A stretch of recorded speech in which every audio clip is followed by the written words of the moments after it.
Well, first, before we get too far into it, we got a little. We do have a little something for you. Oh. We know that Steve was there. talking about apples when Eric talked to him at CRS, and so.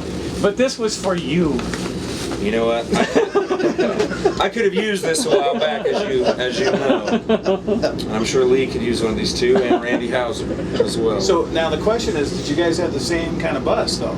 Yeah, everybody. Same brand. So are they looking into the kind that we're on? Yeah, see, it's confusing that no one really knows what's happened to any of the buses because the damage was too extensive. Yeah. But they know that it was electrical fire, probably in the aftermarket. You know, you take it in, get them custom designed. So I don't know if it's the manufacturer. But yeah, I think it maybe should be some bad wire. Okay. All right. But yeah, but the good thing was we were just the bus that we were on wasn't even my bus, and Lee was with me. We just were borrowing it. It was Lee and Rhymes' bus. So I apologize. but anyway, so we got this bus instead, which was Carrie Underwood's. So I guess she. I love this bus. She, I guess, has better wiring. Yeah. Here we go.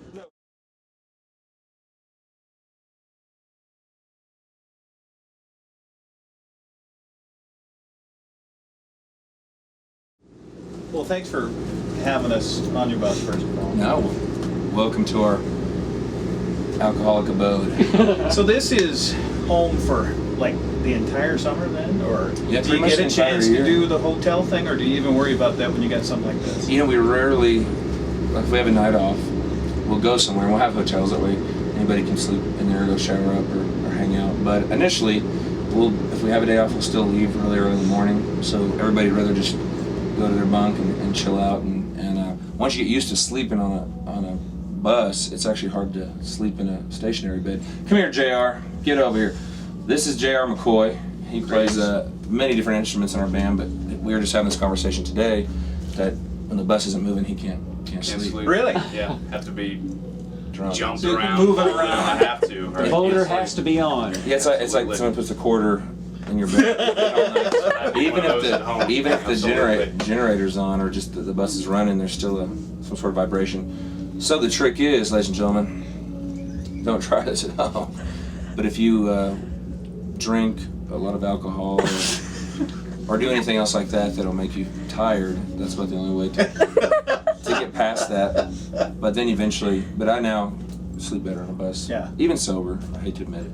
Well, it's probably the hum of the engine and then that little rocking. It probably just lulls you right to sleep. Yeah, in fact, I guess it makes sense why you hear burps all through the night. It's like everybody getting burped. Like Mama's Cradle. Mama's Cradle. So you're in Bremerton last night, here tonight, Tri-Cities tomorrow. So you're basically getting a cross-state view of the state of Washington for the first time, right? Yeah, you know, I've been to Washington before, but I've never had the opportunity to go clear across it like you said. But man, it's just so beautiful to the point that I always feel like when our bus gets stopped, we're getting pulled over. Horrible phobia. But that'll interrupt your sleep. Yeah, yes, anytime we stop. And if I lift up the window and I see another semi or anything, I know we're at a gas station. But just yesterday we were driving and we were stopped and I lifted up the blind and looked out there and our bus driver's like, he looks all kind of discombobulated, but he kind of rolls out and it's so pretty he couldn't help but pull over and start taking pictures. So that's just a testament. He's never done that anywhere, driving that I've ever seen. So obviously he's just as impressed as the rest of us. So tell me about keeping track of where you are, because I've looked at your schedule. I think we talked about it on the other day. You had, I think until this point, a stretch of 4 days was your biggest time off. I mean, going from one town to the next, you got to write it down somewhere on the floor or something like that, don't you? Jesse, who's over here, he's our tour manager, and he's amazing with details. And when I first see that we're getting booked somewhere, I know, obviously, of the date, but then it may be 4 or 5 months out. So I just try to take 1 week at a time.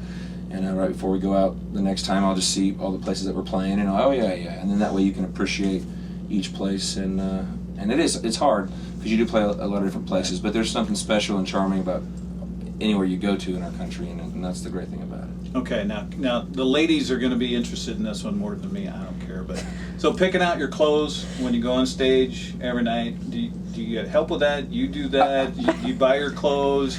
Did JR help you or? You know, yes, JR does. I ask him, Do I look good? I said this How's the one, hair? I said this or this, and he says this, and then I wear this one.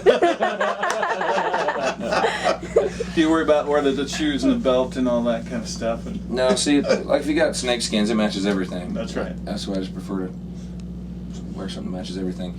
But no, you know, they do.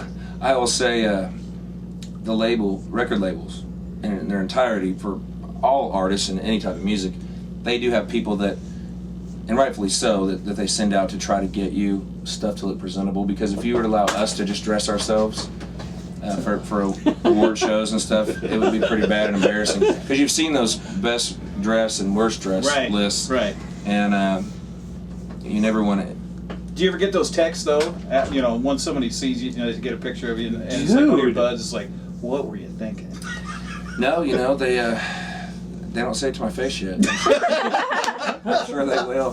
But I will a lot of times if I'm not nominated for something at an award show, which is most of the time, I don't go, and not out of sour grapes. It's just like my parents will be in Nashville or whatever, and if they don't have tickets, and I'd rather if there's really no reason for me to go, I'd rather just hang it on the couch and have the best seat in the house, and you can just text your friends and make fun of them. But yeah, there are times that someone will say, "Oh, I just saw Jerrod Niemann in the audience," or whatever, and I'm not even there, so it does. Nominated yet. Let's talk about the new album. It's pretty exciting. I was listening to the air check and sound check earlier with the horns. I told you on the radio the other day that I'm excited about the horns in your new album. No, well, thank you. You know, it's exciting. You know, we always try to take chances musically, and I don't know if that's as foolish as it could turn out to be, but you know, with Lover Lover was our first single, and it was very different and unique than just kind of something that most, I guess, artists would, production-wise, would release. So to me, it kind of gave us confidence in the studio, thinking that country music fans, they just love music and they love learning about it and being turned on to new things. So for me, it was fun to get in the studio and just try things we've all learned through recorded music history. And in fact, we were just listening to some Bob Wills and his Texas Playboys right before meet and greet, and the new San Antonio Rose, once they added actual lyrics to the song, it has a clarinet, trombone, and a trumpet. And horns have been in country music for since the late 20s. So it's pretty cool to just try to expose that and show everybody that country music was there first. We're the ones that are cool. There's been an evolution to your stage performances, I'm sure. What's your favorite part of being on stage? I think just, obviously you do learn something every night. And for me, whether it's, we were on tour with Brad Paisley and Blake Shelton, and I kind of could learn what to do on stage from Brad and what not to do backstage from Blake. So you do pick up all these things, but when you're just doing your own shows, and that's why I love playing fairs, is we get to play our full show, and we all grew up in small towns, and it just reminds us of home. So to get on stage, the most important part for me is to try to get the crowd involved, and I'll tell you, some places are ready to rock, some you kind of got to get them going, and but it's all fun, and by the end of the show, we usually everybody's kind of on the same page. We're just all getting wild together, and so to me, to show the crowd that it's their city, it's their town, it's their fair, and we're just happy to be here, and that's why we want everybody to be a part of it. Yeah, well, we appreciate you coming and being with us this summer here in Waterville. Well, we love playing your music on the radio, and we look forward to the new album coming out October 2nd for Free the Music. So, Jerrod Niemann here tonight in Waterville on Country 104.7 KKRV. Thanks for everything. Great. Okay.